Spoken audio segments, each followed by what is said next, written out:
엘리야 엘리사 이야기 그 15번째 우리와 함께한 자라는 제목으로 말씀을 전하겠습니다. 여러분, 엘리야 엘리사 이야기가 오늘이 이제 마지막입니다. 15번째 마지막이에요. 제가 첫 번째부터 오늘까지 얼마나 됐을까 보니까 1년 7개월이 지났더라고요. 첫 번째 이야기부터 오늘까지가 기간이 무려 1년 7개월이 지났습니다. 징하게 오래 했습니다. 이 설교를 제가 준비하면서 저한테도 되게 도움이 됐어요. 큰 은혜가 되었고 감사한 시간들이었습니다. 무엇보다 제가 이 엘리야 엘리사 이야기 시리즈를 하는 동안 1년 7개월 동안 우리 담임 목사님을 비롯한 교육자들이 이 엘리야 엘리사 관련 본문으로 설교를 한 번도 안 하셨어요. 한 번도 안 하셨어요.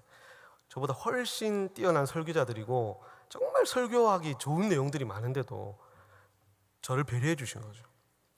1년 7개월 동안 여기 관련된 본문으로 설교를 한 번도 하지 않아 주셨어요. 그 사실에 이 시간을 빌려서 깊이 감사를 드립니다.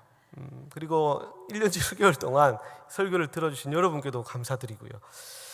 시상식 하는 분위기 같은데 저희 헤어샵 원장님께도 감사드려야 될 것 같은데, 그동안 이 열왕기 상의 엘리야를 지나서 열왕기 하의 엘리사의 사역을 우리가 살펴보았습니다. 간단하게 제가 정리를 해드리면 엘리야의 이적, 어떤 게 기억나시나요? 3년 6개월 동안 가뭄이 있었죠. 그리고 엘리야가 기도하니까 비가 왔고요. 하늘에서 불이 떨어졌습니다. 그래서 재물을 다 사르고 그 많은 850명의 선지자들이 목숨을 잃었죠. 또 죽은 아들이 살아났고요. 불말과 불병거가 와서 회오리 바람을 타고 엘리야가 승천했습니다. 너무 놀라운, 정말 입이 쩍 벌어지는 그런 이적들이 있었는데요. 그 이적들에 비하면 우리가 지금 살펴보고 있는 이 엘리사의 이적들은 소금으로 쓴물을 달게 하고 암콤이 나와서 하나님을 조롱하고 선지자를 조롱하는 그 젊은이들을 죽이고요. 가루를 넣어서 독성이 있어서 먹지 못하는 국을 먹을 수 있는 국으로 만들고요. 또 잃어버린 도끼를, 나뭇가지를 던져서 도끼를 떠오르게 해서 도끼를 찾아주고요. 나만이 걸린 피부병을 고쳐주는 그런 기적들. 엘리야의 기적에 비하면 어떻게 보면 되게 뭔가 시시해 보일 수도 있는 그런 이적들을 우리가 반복적으로 살펴왔습니다. 그러나 이 엘리사의 이적은요, 무엇을 보여주는 거냐면 우리의 삶 속에 아주 작은 삶의 부분 하나하나까지 깊숙이 들어오셔서 다른 사람들에게는 드러내지 못하고 말하지 못하는 그러한 삶의 작은 부분까지 하나님께서 오셔서 함께 하시면서 우리의 문제들을 해결해 주시는 세밀하신 하나님의 은혜를 보여주는 것이 엘리사의 기적이에요.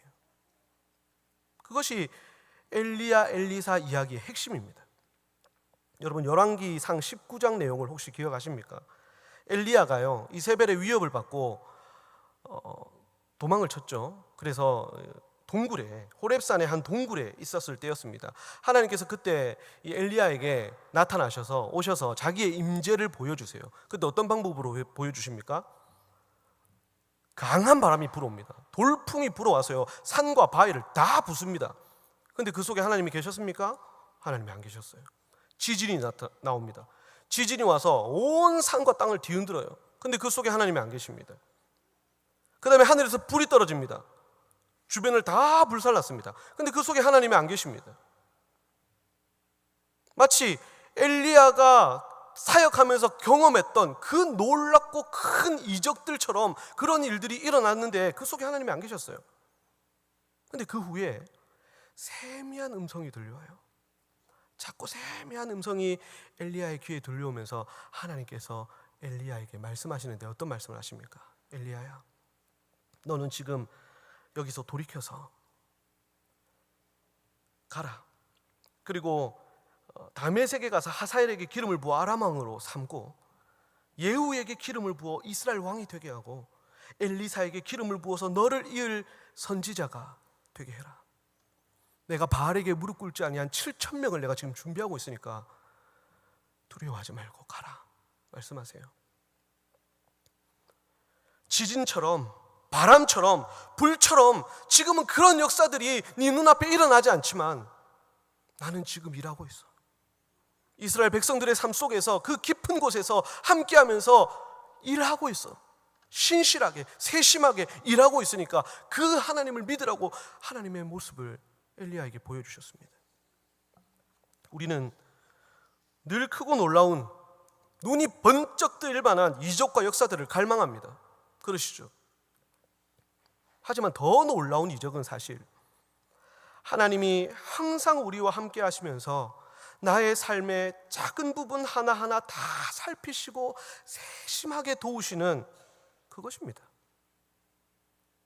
엘리사를 통해서 보여주신 이런 이적들처럼 내가 마실 물을 살펴주시고요, 내가 먹고 살 음식을 필요에 따라 채워주시고요, 내가 잃어버린 것들을 하나님께서 앞장서서 찾아주시고요, 내 몸을 살피셔서 머리부터 발끝까지 살피셔서 내 병을 고쳐주시는, 세미하지만 항상 우리 곁에 작은 소리가 늘 있는 것처럼 모든 상황 속에서 함께 하시는 그 은혜가 가장 놀랍고 큰 은혜이자 이적이라고 저는 확신합니다.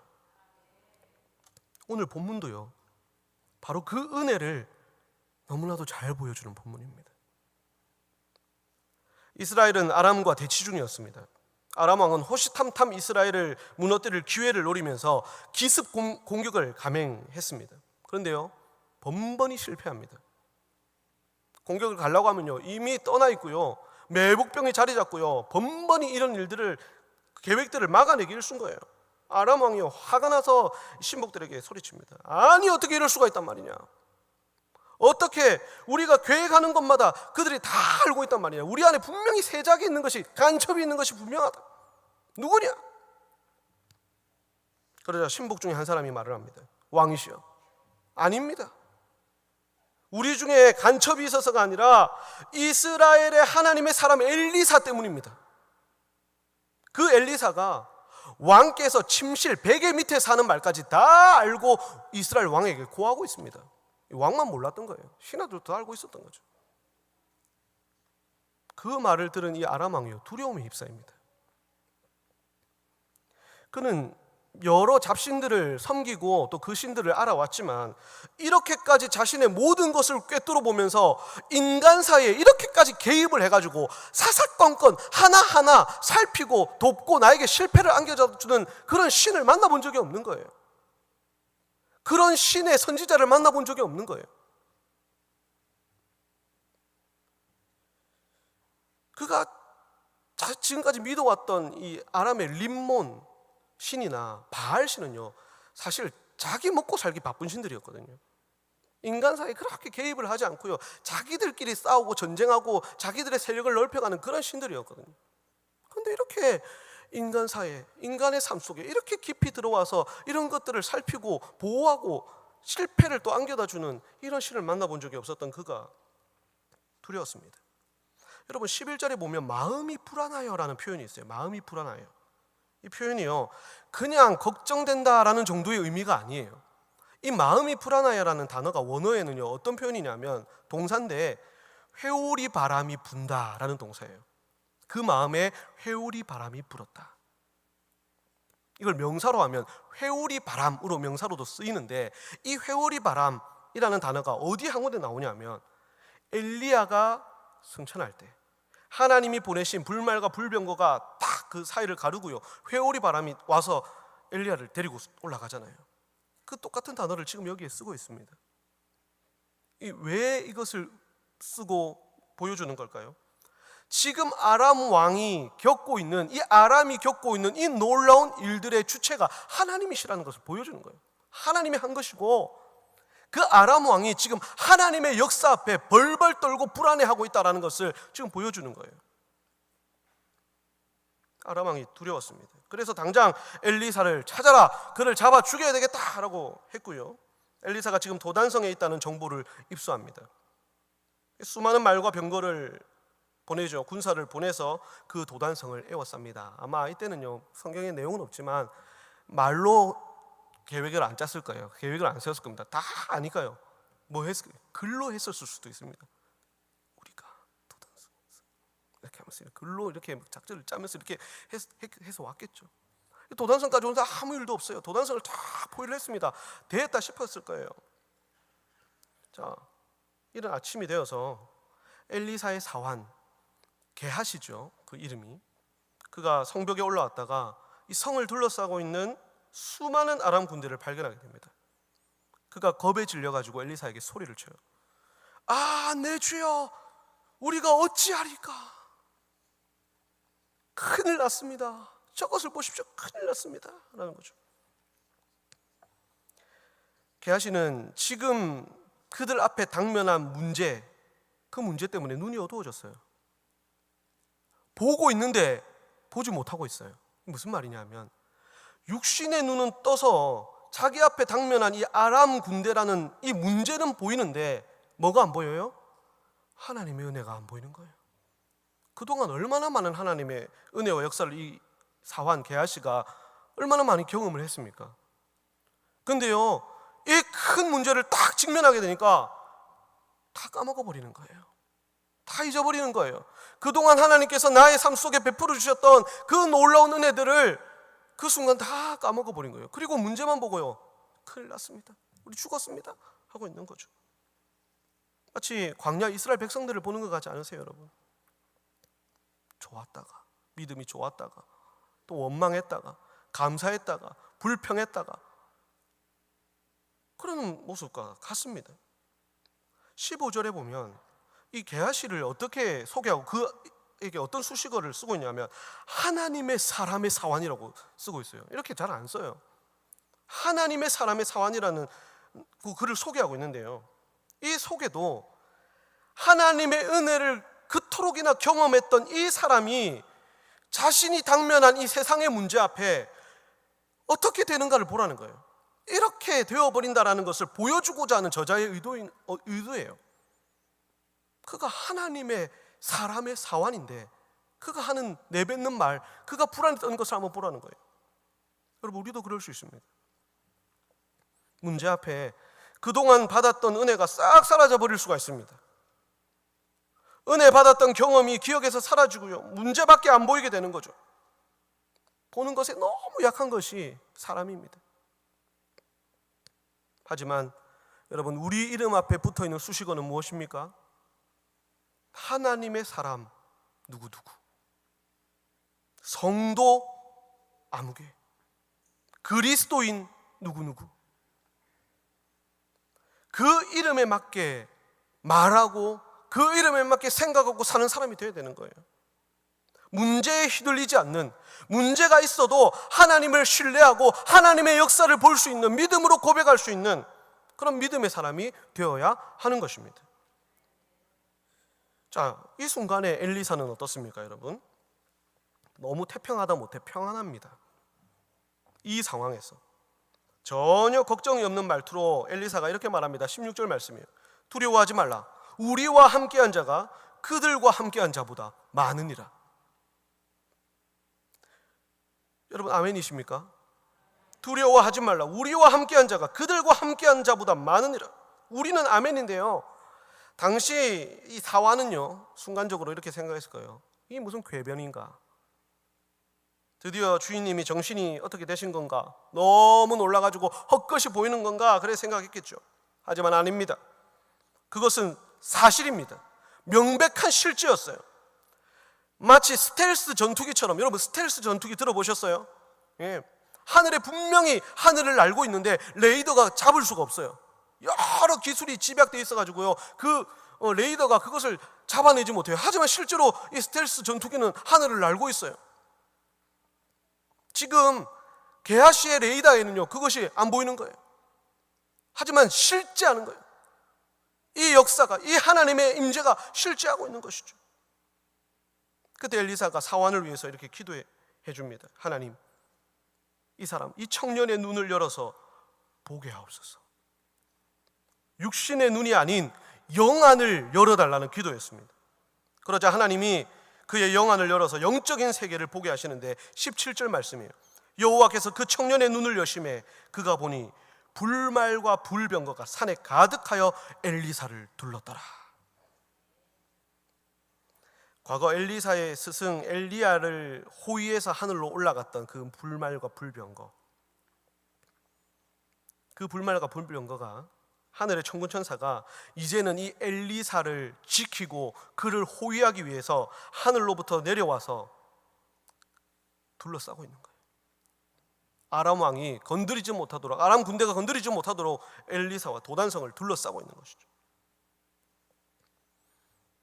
보이지 않는 것을 볼 수 있는 영안을 가지고 있고 현실 세계 이면의 영적인 세계의 현상들을 이해하는 엘리사는, 그래서 아람 군대가 코앞에 닥쳐왔는데도, 서서히 조여오는데도 전혀 두렵지 않은 거예요.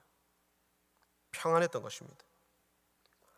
여러분, 얼마 전에 그 막을 내린 2024 파리 올림픽, 여러분 많이들 보셨죠? 우리나라가 좋은 성적을 거두었는데요. 그 중에서도 역도 종목이 있었습니다. 역도 종목, 우리나라 선수들도 몇 명이 출전을 했었는데, 여러분 혹시 보셨나요? 이 역도 종목을 보면 이 현장에서 이렇게 직관하는 관중들이 있습니다. 그렇죠? 여러분이 앉아 계신 것처럼 이 관객석에서 딱 직관하고 있고, 이 선수들이 한 명씩, 나라별로 선수들이 자기 무게에 맞는 순서에 나와서 들죠. 들었다가 뭐 실패하기도 하고 성공하기도 하고 막 그렇게 하는 모습을 이제 보는 거예요. 앉아 있는 관중들은 그 모습만 볼 수 있는 거예요.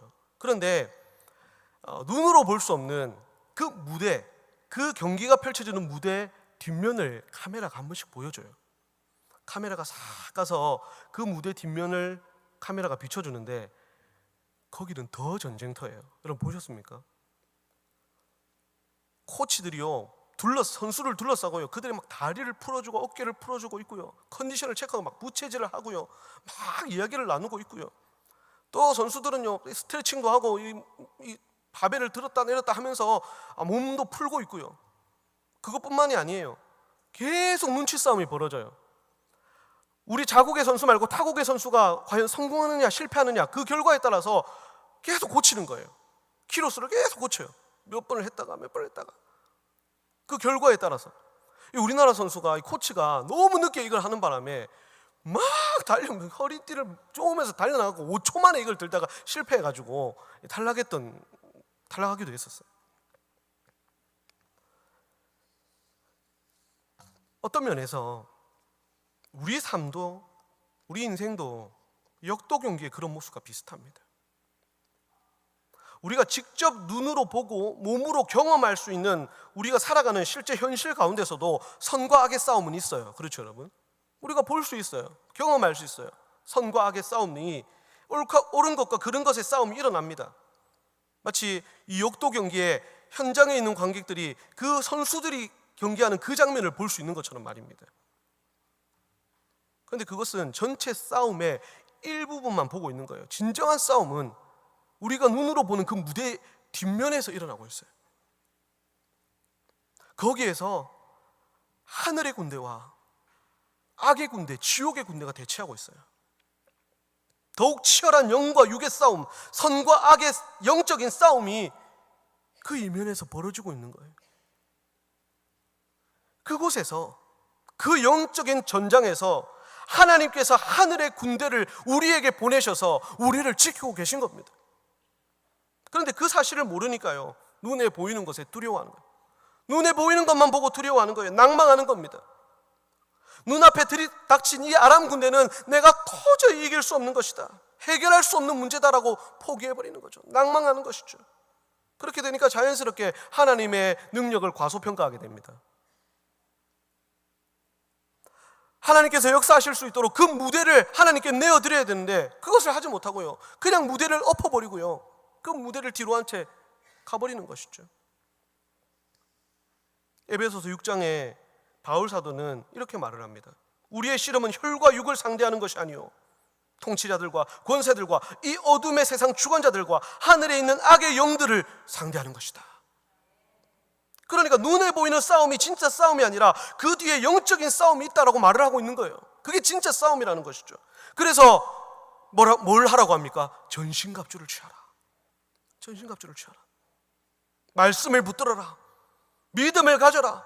모든 기도와 간구를 하되 항상 성령 안에서 기도하라라고 하는 거예요. 여러분, 현실 이면에 영적인 세상이 있음을, 현실의 싸움 이면에 영적인 싸움이 더 치열하게, 더 분명하게 일어나고 있음을 여러분 잊지 마세요. 항상 기억하시고 그것을 늘 민감하게 인식하면서 우리는 살아야 됩니다. 우리 인생의 문제는 끊임없이 나를 찾아옵니다. 고개 하나 넘었더니요, 더 큰 산이 내 앞을 가로막고요, 웅덩이 하나 겨우 건넜더니 천길 낭떠러지가 내 앞에 기다리고 있는 것이 우리 인생입니다. 눈앞에 보이는 현실만 보면 실망하고 포기하고 실패할 수밖에 없는 것이 저와 여러분의 인생입니다. 그러나 기억하십시오. 그런 문제들, 그런 해결하지 못할 것 같은 그 큰 문제들이 우리 앞에 당면에 있을 때 문제만 있는 것이 아니라 그 문제보다 더 크신 우리 하나님이 항상 내 옆에서 그 문제를 마주하고 서 계시다는 사실을 여러분 기억하시기 바랍니다. 신명기 20장 3절에서 4절은 이렇게 말씀합니다. 보여주십시오. 마음에 겁내지 말며 두려워하지 말며 떨지 말며 그들로 말미암아 놀라지 말라. 너희 하나님 여호와는 너희와 함께 행하시며 너희를 위하여 너희 적군과 싸우시고 구원하실 것이라. 그리고 오늘 본문 16절도 우리 다시 한번 보겠습니다. 다음 슬라이드. 우리 같이 한번 16절 말씀 읽어보겠습니다. 두려워하지 말라. 우리와 함께한 자가 그들과 함께한 자보다 많으니라. 이 하나님이 지금도 우리와 함께 하시면서 우리를 위해 싸우고 계심을 믿으시기 바랍니다. 자, 그런데 여러분, 오늘 이 본문을 보면서 여러분 이런 생각 안 해보셨어요? 와, 나에게도 이런 경험 한번 있으면 좋겠다. 이 게하시가 엘리사가 보았던 이것을 잠깐이라도 내가 영적인 세상을 볼 수 있는 기회가 나에게 주어진다면 얼마나 좋을까, 얼마나 힘이 될까, 생각이 안 드셨나요? 막 그렇게 되면 정말 내 인생이, 내 신앙의 자세가 바뀔 것 같고 그렇잖아요. 그렇죠? 비록 우리가 엘리사와 게하시가 경험한 것처럼 눈으로 그 것들을 볼 수 없을지는 몰라도요, 그들이 경험한 불말과 불병거보다 더 크고 놀라운 하나님이 함께 하시는 은혜를 우리는 경험할 수 있다는 사실을 여러분 아십니까? 어떻게 그 은혜를 경험할 수 있을까요? 어떻게? 방법론적인 것을 먼저 말씀드리자면 오늘 본문에 엘리사와 게하시가 어떤 방법을 통해서 이것을 보았는지를 보면 그게 힌트예요. 알 수 있습니다. 기도입니다. 기도를 통해 믿음의 눈이 열렸어요. 엘리사는 하나님께 늘 기도하고 하나님과 대화하는 선지자였습니다. 그렇죠? 또 그 사환을 위해서 기도할 때 그의 눈도 엘리사의 눈처럼 열렸습니다. 그러므로 내 눈을 열어서 하나님의 놀라운 역사를 보고 하나님께서 함께 하시는 은혜를 내가 깨달으면서 살 수 있도록 내 영적인 눈을 열어달라고 우리는 기도해야 되는 것이죠. 그렇다면 그렇게 기도할 때, 그런 방법으로 기도할 때 우리는 어떤 크고 놀라운 은혜, 엘리사와 게하시가 경험한 것보다 얼마나 더 크고 놀라운 은혜를 우리는 경험할 수 있을까요? 오늘 본문은 삼위 하나님, 성부, 성자, 성령 하나님이 우리와 함께하고 계신다라는 것을 너무 명확하게 우리에게 보여주고 있어요. 우리가 누구에게 기도합니까, 여러분? 성부 하나님께 기도합니다. 엘리사는 여호와 하나님께 기도했습니다. 그 기도의 응답 또한 누구에게로부터 옵니까? 성부 하나님으로부터 왔어요. 어떤 응답이 왔습니까? 내가 너희와 함께하고 있다. 우리와 함께 하시는 하나님이 그 응답이었어요. 히브리어로 이것이 뭐죠, 여러분? 임마누엘이죠. 임마누엘. 하나님이 우리와 함께 하신다. 예수님의 또 다른 이름, 성자 예수님의 또 다른 이름 임마누엘. 이사야가 그렇게 예언했습니다. 보라, 처녀가 잉태하여 아들을 낳을 것이요 그의 이름을 임마누엘이라 하리라. 그리고 그것을 마태가요, 훗날 아기 예수님이 태어날 때 그 예언을 가지고 와서 아기 예수님께 사용을 합니다. 우리와 함께 하시는 하나님의 아들. 우리와 함께 하시는 하나님의 가장 확실하고 실제적인 증거가 바로 예수 그리스도이십니다. 그 예수님을 통해서 하나님께서 우리의 영안을 열어주셨어요. 메시아로서 이 땅에 오신 예수님은 실제로 육신의 눈을 열어주신 것뿐만 아니라 우리의 영적인 눈을 열어주셨어요. 예수님을 통해서 하나님의 함께 하심을 볼 수 있게 되었고, 예수님을 통해서 하나님의 구원, 하나님의 통치, 하나님의 보호를 볼 수 있는 그런 영안이 예수님을 통해서 우리에게 열린 거예요.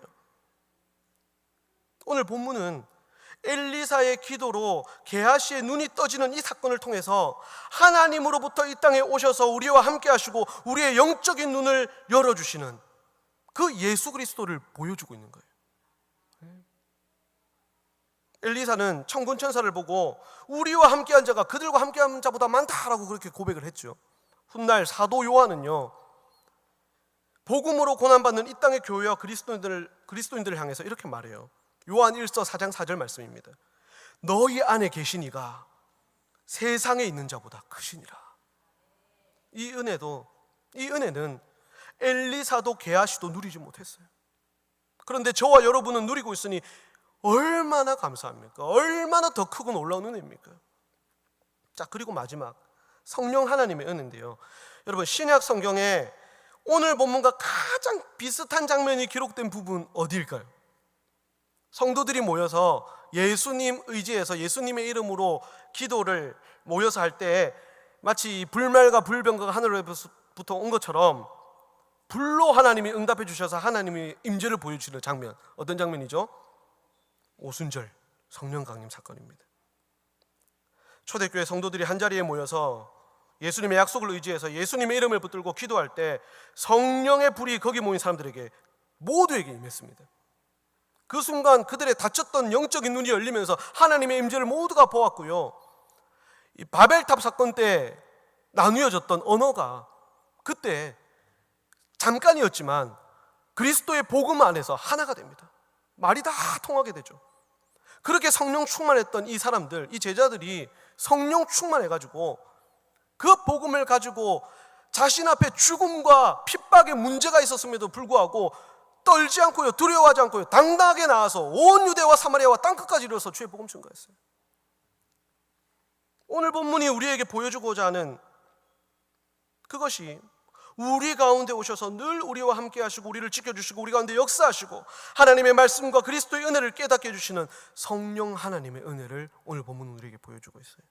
이 은혜를 또한 우리가 늘 누리고 있으니 얼마나 감사한 것입니까? 사랑하는 성도 여러분, 이처럼 성부, 성자, 성령 삼위 하나님이 항상 우리와 함께 하십니다. 간절히 사모하며 기도하는 자에게 오셔서 삶의 작은 부분 하나하나까지 우리의 먹을 것, 마실 것, 우리의 건강, 자녀, 진로, 관계, 인생의 모든 문제들을 세심하게 살피시고 도우시며 우리 인생을 은혜로 이끄시고 은혜로 살게 하실 것입니다.